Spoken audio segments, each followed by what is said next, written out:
There's multiple reasons why Jake is going to lose this fight.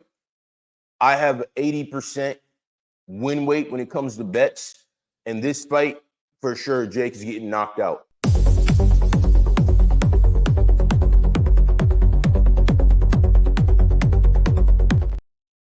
All right, so look, Jake Paul and Mike Perry just had to weigh in for their fight that's happening on Saturday. Instantly, there's a couple red flags that are coming out of Jake Paul's camp already. So Jake, he weighed in at 200 pounds before he had to like take off his clothes to weigh in. Mike Perry, he looked strong, he looked fresh, he looked energetic. And this isn't going to be a good night for Jake.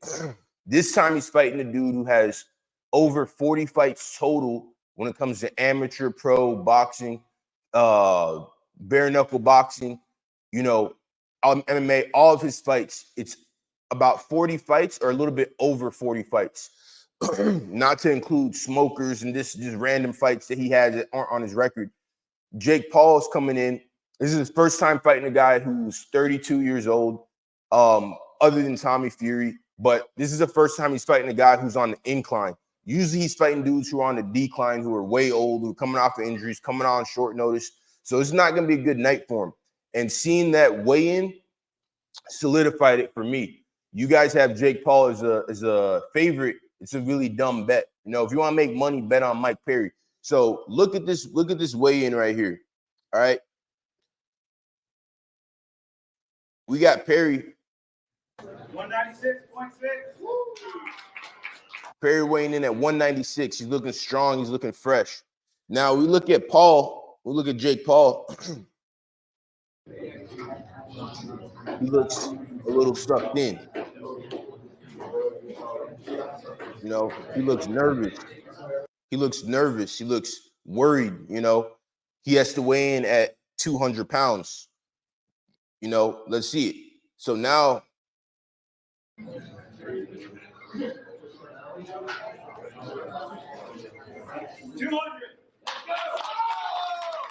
he weighs in at 200 pounds. Here's the thing. He looks like drained. There was pictures and things that came out before he was going to fight Mike Tyson where he was weighing, they were saying 230 pounds. And he looked kind of fat and overweight.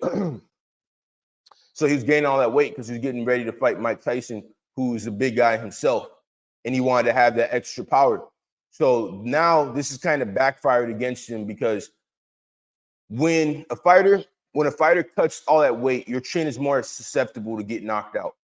The reason that I believe Mike Perry is going to absolutely wash Jake Paul in this fight is because Mike Perry, first off, when we look at how Jake Paul even fights, usually he's on the back foot. He's kind of backing up. He's running away. When he fought Tyron Woodley, he was backing up. He's kind of running away. When he fought pretty much every fight that was a real fight, he was very defensive, kind of backing away, using a lot of running away type of footwork. He's fighting Mike Perry. Mike Perry's going to have a better gas tank than Jake Paul. Mike Perry's coming in. He's smaller. He's not like super small. He's 196 weigh-in day. That means he's going to be super energetic. He's going to be fresh going into that fight. Mike Perry's coming off of back-to-back wins. We all know that a fighter's confidence really makes a difference when it comes to winning and losing fights. Jake Paul didn't look very confident in that weigh-in right there. He has, 24 hours to rehydrate, and you're going in there and fighting a guy who's going to be way faster than you, has more experience, who's in his prime.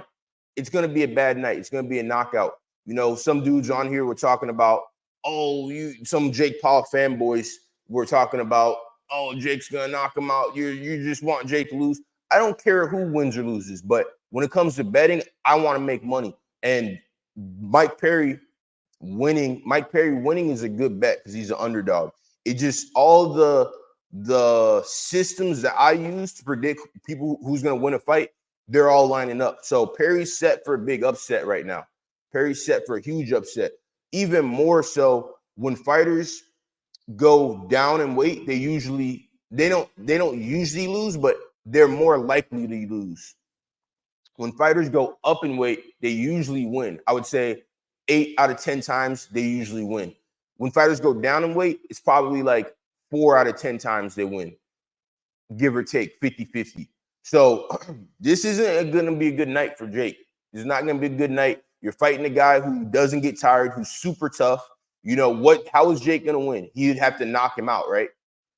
Jake's going to have to try to bully him, right, with his bigger size.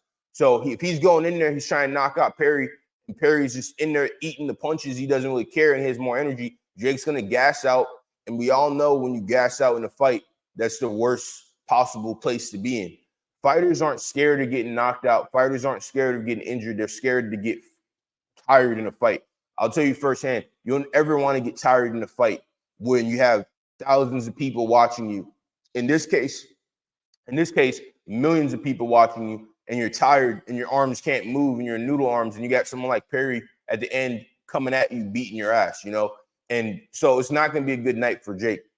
More so, you know, when we look at the fight game and when you see the patterns in the fight game, there's certain patterns, all right? So usually when two guys have sparred in the past and now they're going to fight each other, if the guy who was getting the better of the sparring sessions usually loses the actual fight, because when you go into a fight and you're scared, you're a little bit more mentally sharp, you're a little bit more aggressive, you know, you're just cued in. When the other guy goes in and he feels like he knows this guy, he knows what he's going to do, and he kind of underestimates the guy a bit, they usually lose. And this is the example of this. Rashad Evans versus John Jones. Rashad Evans, you know, talked about times where he would hold John Jones down in practice and John Jones would get pissed and be like, hey, let me up. So he kind of thought he was just going to go in there and wrestle John Jones. But in the fight, it was a whole different thing. Daniel Dubois versus the German guy he fought last. Daniel Dubois, apparently a few years ago, that dude would beat Daniel Dubois' ass in practice or in the sparring session. They had the actual fight. Daniel Dubois whoops his ass. Mike Bisping versus Luke Rockhold. Luke Rockhold said that he whooped Mike Bisping's ass in practice or in sparring up at Rufka. And when they actually have the real fight, Luke is a little bit arrogant, underestimated Bisping. Bisping knocks him clean out. You know, the list goes on and on and on. There's so many different times where this type of thing has happened. Francis Ngannou and Ciryl Gane. Ciryl Gane felt he's a better striker than Ngannou. The fight happens, and Ngannou takes him down, beats him up, wins. In the fight game, this has happened so many times. If two fighters are fighting and they used to spar, the one who says that he got the better of the other one, I'm going to usually bet on the other guy who lost the sparring session, just because what I've seen, usually those guys end up winning the fight. So Jake Paul and Mike Perry, they fought they had a sparring session. And, you know, Mike, this was like years ago, but Mike was like, yeah, you beat my ass, you got me. And it was like a short sparring session. So Jake's coming in, he feels he's bigger. You know, let's get into the mind of Jake. Let's get into the mind of the fighter. He feels he's bigger. He feels he is younger. He's been boxing. Mike Perry's 0-1 in boxing. In the press conference, Jake kept bringing up the fact he's 0-1 in boxing. It doesn't mean anything. It doesn't mean a thing. Jake's underestimating Mike, and he's going to get knocked out. He's going to get brutalized in there. Mike Perry's 0-1 in boxing. That doesn't mean shit. He's been doing bare knuckle boxing. He's coming into his own. If you look at Mike Perry's UFC career, you would say he's like a 50-50 fighter. He's never going to be a champion, stuff like that. You look at him now, he's the guy dominating bare knuckle fighting, bare knuckle boxing, and he's 32 years old. He's coming into his own. He has reasons to fight. He has his family, you know, his wife and his two kids. He's trying to build his legacy. He sees himself in a way where he can really break through and really get the money fights and get paid a lot and really change his life. And he has been for the last like 4 or 5 fights. Jake, on the other hand, he's just looking at Mike Perry as like a placeholder, you know, because he wants to fight Mike Tyson. He's already looking past Mike Perry. He's looking at Mike Tyson. So this is a terrible recipe for disaster for Jake Paul, especially when you look at Mike Tyson when he fought Buster Douglas.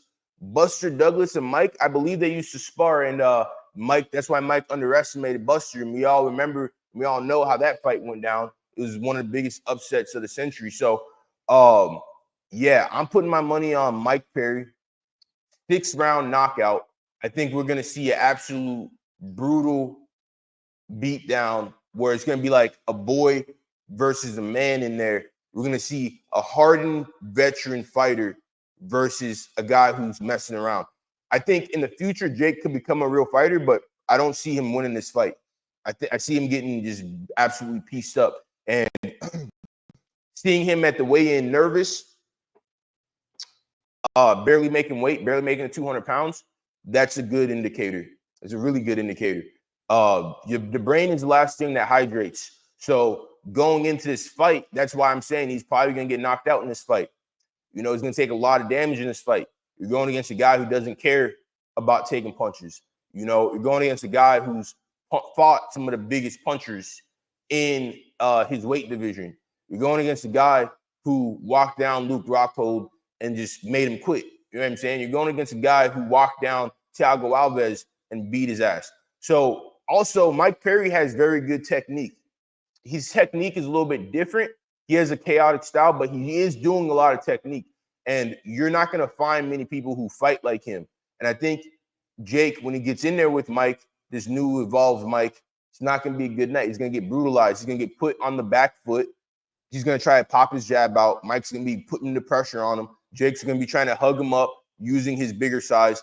The second, third, fourth round, he's going to start wearing down because there's going to be such a high pace that's going to be getting kept by Mike, which we've seen him keep a high pace in bare knuckle boxing, which is a completely different sport from boxing and MMA. It's a very high paced sport.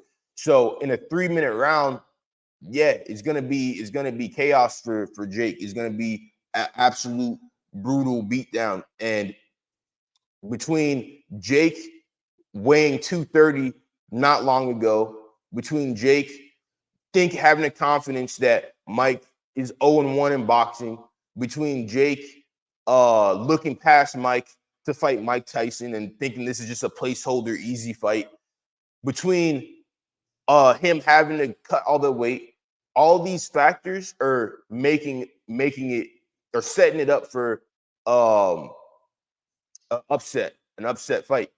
And I think Mike Perry's going to do it. I think he's going to pull it off. I'm putting my money on Mike. It's just such a great bet, such an easy bet to win. And when you watch the fight game is my whole life. It's all I do every day. I watch it every day since I was like 12 years old. And I engage in it myself. So, you know, yeah, Mike Perry's going to win this fight. And Jake is going to learn a good lesson. He's going to learn a hard lesson that many fighters have had to learn. Don't ever underestimate anybody. And you don't ever look past your opponents in this fight game. And when you're fighting guys who are grizzled veterans who are still in the game, who aren't old, stop trying to fight dudes who are old, trying to fight dudes who are past their prime. You thought you were getting that with Mike Perry, but Mike Perry's in his current prime. Maybe if you would have got him maybe 3-4 years ago, you would have been able to beat him. But right now, the Mike we see who's strong, focused, has a family, you know, he doesn't even drink, he doesn't smoke, he's not there to play games in the press conference. You know, Jake tried to do his little mind games with the betting. Mike's like, he doesn't care about none of that. He's trying to beat your ass. This is not also, you know, him and Tyron Woodley are friends. He wants to go in and avenge his friend. When a fighter has a lot of reasons to fight, that's a dangerous fighter. When he's not just fighting for money or clout or whatever, that's not enough. It's not enough that's going to get you the energy you need to go in there and beat somebody's ass. You know, you need more stronger reasons to go out there and fight and to perform at a high level. That's why when you see Muhammad Ali fighting, he was able to beat George Foreman because he wasn't just fighting for money or clout or whatever. He was fighting for way more than that, you know? So that made him able to tap into his higher self and be able to really achieve his potential. And I think that's what we're seeing with Mike, you know. So I'm going with Mike. I'm betting on Black, all the chips on Mike, and it's gonna be an easy win. And you dudes out there talking trash, talking about some, I don't know what I'm talking about. You better come back to this video after Mike beats his ass. You know, for all people who follow my bets, I've made you guys some good money. We're gonna keep getting money, and here we go. Yeah, Manny out. Peace. Hit that like button. Learn to fight.